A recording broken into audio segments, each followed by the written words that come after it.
महाराज जी ने कहा, भगवान के नाम का लगातार जाप यहाँ तक कि भक्ति की भावनाओं के बिना क्रोध या सुस्ती में भी उतनी कृपा लाता है। सलिल चंदन चर्चिताय नंदीश्वर प्रमथनाथ महेश्वराय मंदार पुष्प बहु पुष्प सुपूजिताय तस्मै मकाराय नमः शिवाय। रक्षा सूत्र चैनल पर सभी भक्तों का स्वागत है। हम सभी भक्तों को महान संत नीप करोरी बाबा जी महाराज की अद्भुत पावन कथाएं सुनाने जा रहे हैं। कृपया सभी भक्त ध्यान से सुने। मूल रूप से इस पुस्तक का विचार यह था कि मैं भारत में महाराज जी के सभी स्थानों की यात्रा करूं और उनके 108 भक्तों का साक्षात्कार करूं और इन सब संस्मरणों को अमर नीप करोरी बाबा जी मृत्यु के बाद का जीवन नामक पुस्तक में संकलित करूं।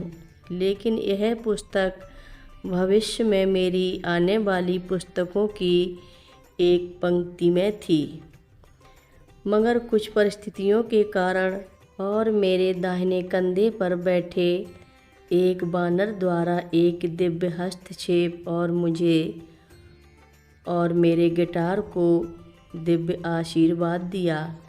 जब मैं मंदिर में हनुमान चालीसा का पाठ कर रहा था, जहां हनुमान जी का जन्म कर्नाटक भारत में अंजनाद्रि पहाड़ी पर हुआ था, मुझे सहज रूप से एक दिव्य संकेत दिया गया था कि मुझे महाराज जी के बारे में अपनी एक छोटी सी किताब लिखनी है। जब यह बानर मेरे कंधे पर बैठा और मेरे गिटार को छुआ तो मैंने जो अनुभव किया वह एक ऐसा एहसास था जो मैंने पहले कभी नहीं देखा था। यह वास्तव में भगवान जी द्वारा छुआ जाने जैसा था।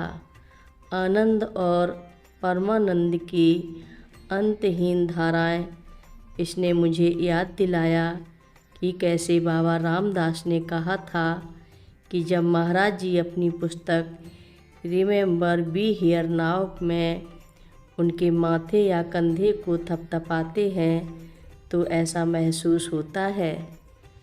तत्पश्चात मैं हनुमान दास नाम के एक अद्भुत बाबा जी से मिला, जो हनुमान जी के परम भक्त थे और पास के बाल हनुमान मंदिर में रहते थे, जिन्होंने आरती के दौरान अपने दाहिने कंधे पर एक बानर के चढ़ने की उसी घटना का अनुभव किया था। उन्होंने मुझे समझाया कि निसंदेह यह भगवान हनुमान जी का आशीर्वाद था, क्योंकि हनुमान जी अमर हैं और कोई भी रूप धारण कर सकते हैं और इच्छानुसार कहीं भी प्रकट हो सकते हैं। शुरुआत में खालीपन था, अनंत पवित्र शून्यता का एक शुद्ध शून्य, कोई दूसरी तय करने के लिए नहीं थी। अनार सत्य कोई वस्तु नहीं, ग्रहों या आकाशीय कक्षाओं के कोई प्रक्षेप वक्र नहीं थे, रोशनी भी नहीं थी। खाली सुस्वाद क्षमता का एक शुद्ध शून्य था। सृष्टि में सभी चीज़ों की संभावना के साथ और शब्द के रहस्य और उसके साथ आने वाली कविता के माध्यम से हम जो कुछ भी जानते हैं वह अस्तित्व में आया। इससे पहले कि मैं इस मामले में गहराई से जाऊं, मैं यह कहना चाहूँगा कि यह पुस्तक एक वैज्ञानिक या धार्मिक जांच की तुलना में एक साहसिक काव्यात्मक कार्य है। मुझे यकीन नहीं है कि बिग बैंग सटीक था या सृजन का उत्पत्ति सिद्धांत वास्तविक है। अगर डार्विन सही था या 2200 के दशक में अप्रचलित समझा जाएगा। अगर एलियंस ने मानव बुद्धि को जन्म दिया, अगर टेरेंस मैककेना का बंदर सिद्धांत सही था, या यदि वास्तव में यह हिंदू पौराणिक कथाओं को निर्माता भगवान ब्रह्मा ने, जिन्होंने ब्रह्मांड का निर्माण किया था, मुझे कैसे पता चलेगा कि इनमें से कोई भी बात सच है।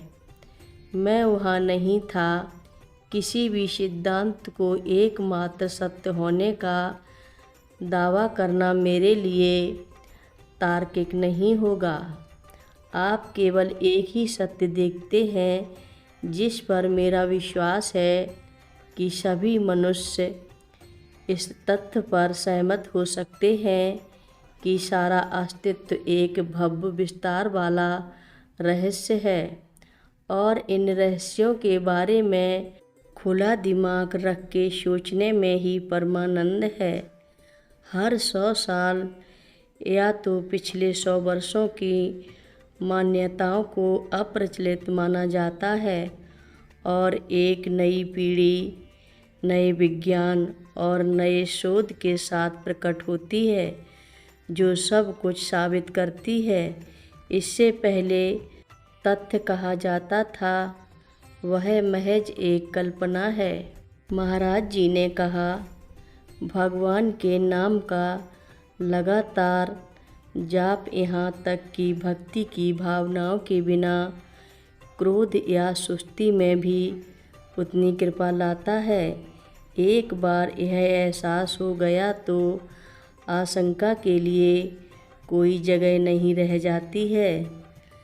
हर रोज़ महाराज जी की कथाएं सुनने के लिए रक्षा सूत्र चैनल को अवश्य सब्सक्राइब करें, शेयर करें और लाइक करें। घंटी बजाना ना भूलें।